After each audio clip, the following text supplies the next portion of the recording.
ناظرین، اس مرض کو باوگولا، اختناق رحم اور انگریزی میں ہسٹیریا کہتے ہیں۔ یہ غیر شادی شدہ لڑکیوں کا مرض ہے۔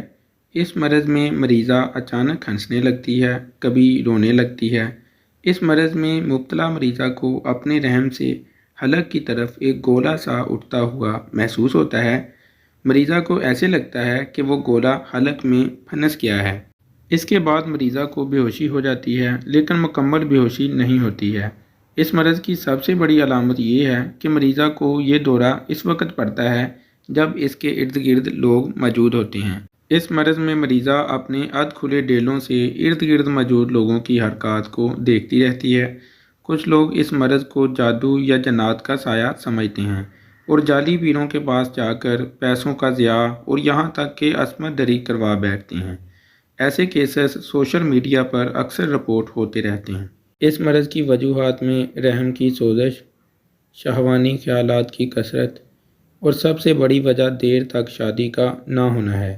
دیگر وجوہات میں لمبے عرصے تک لیکوریا کا رہنا اور اس کا علاج نہ کرانا۔ اس کے علاوہ امیر ماں باپ کا بچوں سے غفلت برتنا، جس کے نتیجے میں بچوں کا فحش فلمیں اور رسائل اور گندی تصاویر انٹرنیٹ پر دیکھ کر دل کو تسکین پہنچانا اس مرض کی وجوہات ہیں۔ ناظرین، یہ مرض گرمی کا ہے۔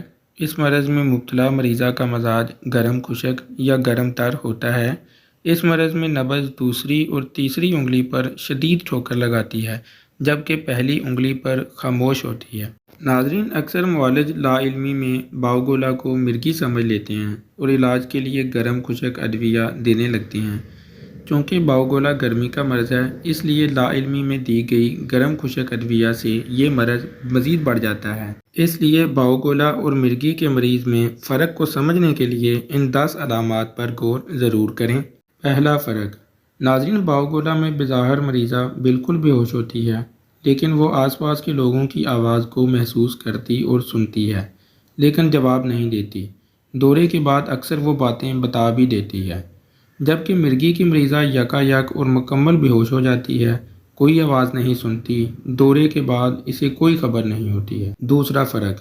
باوگولا کی مریضہ کا منہ بند ہوتا ہے اور زبان اپنی جگہ پر ہوتی ہے، جبکہ مرگی کی مریضہ کے دانت کھلے ہوئے اور زبان باہر نکلی ہوئی محسوس ہوتی ہے، اور دورے کے دوران بعض دفعہ زبان دانتوں میں آ کر کٹ بھی جاتی ہے۔ تیسرا فرق۔ باوگولا کی مریضہ کی آنکھیں بند اور آنکھوں کے پپوٹوں میں اختلاجی حرکت ہوتی ہے، جبکہ ڈیلے اپنی جگہ پر قائم رہتے ہیں، جبکہ دوسری طرف مرگی کی مریضہ میں آنکھیں نصف کھلی اور ابری ہوئی ہوتی ہیں اور ڈیلے حرکت کرتے ہیں۔ چوتھا فرق۔ باوگولا میں مریضہ کا چہرہ سرخ ہوتا ہے، چہرے میں کوئی کھچاؤ نہیں ہوتا، لیکن مریضہ دانت پیستی ہے، زبان کو نقصان نہیں پہنچتا اور نہ ہی ہاتھ پاؤں ٹیڑھے ہوتے ہیں، جبکہ مرگی کے مریض کا چہرہ نیلا اور چہرہ کھنچا ہوا ہوتا ہے، زبان دانتوں میں آ کر کٹ جاتی ہے، اور اگر شیشے یا پانی کا لشکارہ آنکھوں میں پڑ جائے تو دورہ اس سے مزید بڑھ جاتا ہے۔ پانچواں فرق۔ باوگولا کی مریضہ کے چہرے پر روشنی ڈالنے سے آنکھوں کی پتلیاں سکڑ جاتی ہیں، جبکہ مرگی کے مریض کی آنکھوں کی پتلیاں روشنی پڑنے سے نہیں سکڑتی ہیں۔ چھٹا فرق۔ ناظرین، باوگولا کی مریضہ کے منہ سے جاگ نہیں نکلتی ہے، جبکہ مرگی کے مریض کے منہ سے سفید جاگ نکلتی ہے۔ ساتواں فرق۔ باوگولا کا مرض صرف جوان لڑکیوں میں پایا جاتا ہے، جبکہ مرگی کا شکار اکثر مرد ہوتے ہیں۔ آٹھواں فرق۔ باوگولا کی مریضہ کی سانس آہستہ اور سست چلتی ہے، مریضہ کبھی ہنستی اور کبھی روتی ہے، جبکہ مرگی کے مریض کی سانس مشکل سے چلتی ہے اور زوردار خراٹے آتے ہیں۔ مرگی کا مریض نہ ہنستا ہے نہ ہی روتا ہے۔ نوواں فرق۔ باوگولا کی مریضہ کو دورہ ختم ہونے کے بعد نیند نہیں آتی ہے، بس تہمتی غالب ہوتی ہے اور پیشاب بہت زیادہ آنے لگتا ہے، جبکہ مرگی کے مریض کو دورہ ختم ہو جانے کے بعد خوب گہری نیند آتی ہے۔ 10واں فرق۔ باوگولا کی مریضہ کو فوراً تشنج پیدا ہوتا ہے، جبکہ مرگی کے مریض کو تشنج آہستہ آہستہ سے ہوتا ہے، جس سے اسے دورے کا پتہ بھی چل جاتا ہے۔ علاج کے لیے ان دونوں میں فرق کو سمجھنا بہت ضروری ہے تاکہ درست علاج ہو سکے۔ مزید تفصیل میں باوگولا کی مریضہ کا اوپر کا ہونٹ لمبا اور موٹا محسوس ہوتا ہے۔ بات کرتے وقت مریضہ آنکھیں کھول کر متوجہ ہوتی ہے، لیکن سوال کا جواب نامکمل اور ناتمام دیتی ہے اور اکثر ہاں اور نہ پر ہی اکتفا کرتی ہے۔ علاج حالت دورہ۔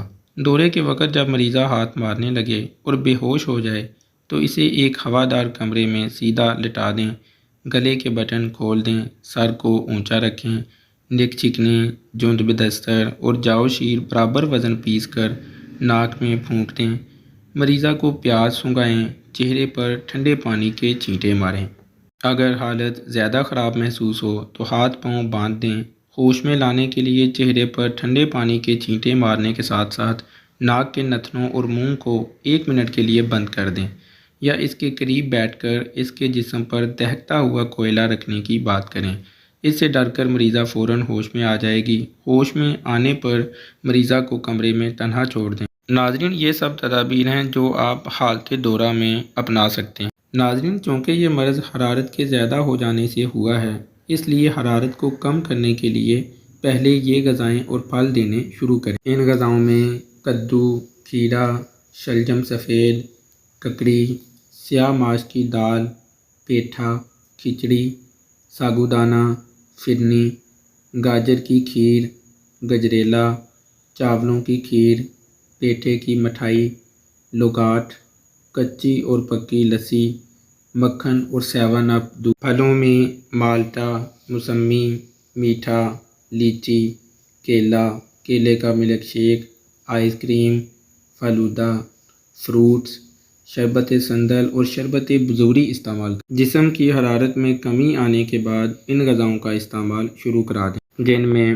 مٹر، لوبیا، موٹ، چھولیا، کچنار، سبز مرچ، کوئی ترشی والی چیز، باجرے کی روٹی، بوڑ کی داڑھی کا قہوہ یا انجبار کا قہوہ، لیموں کا اچار، مربع آملہ، مربع حریر اور مربع بی۔